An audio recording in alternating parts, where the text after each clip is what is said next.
When I found out that I was receiving this award, the first thing I did was go to the Google and look up Dr. Estelle Ramey. And I learned that she was a noted endocrinologist and scholar who focused on sex differences. And after I read the articles, I thought to myself, what do we have in common? Then I read on and I saw that it said that she was a sharp-tongued feminist who fought discrimination. And then it hit me, maybe we do have a little something in common.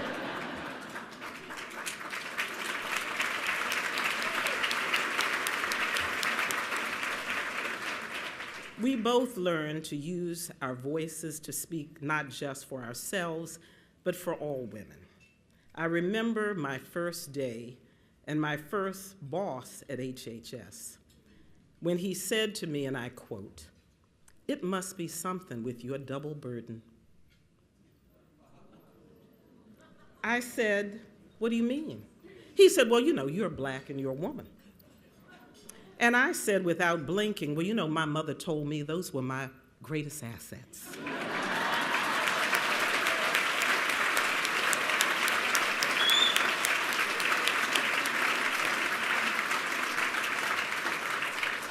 In that moment, I spoke for myself, but I also set a tone that I have used throughout my career. That is to question old assumptions and not to rely on others to define me or others. And that this voice, the voice I've had since I was 2 years old, could make a difference. My career has been quite a journey. I've worked in the government not for 25 years, but for over 30. And I must say that FDA has been an extraordinary experience. I work with brilliant, world-class, committed scientists that are committed to women's health. The FDA's actions have made a difference for people living with heart disease, cancer, and every disease and disability. We know there are many sex differences related to each, but the FDA's unique role is to look at the distinctions that make a difference. And the FDA's Office of Women's Health is there to be a catalyst for even further action. The Society has supported my office in good times and especially in challenging times. They've given us their support and made us focus on our mission. They've been there at our inception when our budget was challenged, and they're here today as we get ready to celebrate our 20th anniversary.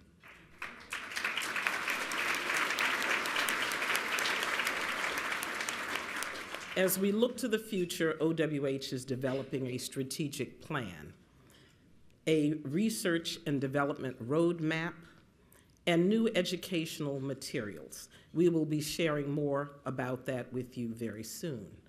But many of you know that our motto is and always has been, we are powered by partnerships. This partnership has been an extraordinary one. And with your help, the FDA and our FDA colleagues and all of the organizations and companies that are with us here tonight, we will continue to make a difference. You have taught us that we cannot do this alone, and we have to work with every group that has an interest in the health of women.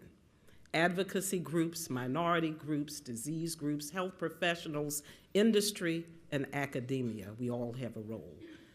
Our message has been delivered with your help from drugstores and by Dear Abby. We have reached millions of women and their families with our consumer materials, but we need to move where we are, and we've also adopted social media via blogs and Twitter and Pinterest. We have changed our regulations, guidances, and labels to focus on sex differences, but you have said to us, we still need to do more. Your voices have resonated with us so that our 907 action plan will take us even further. When it's presented, I sincerely hope that Dr. Estelle Ramey will be pleased.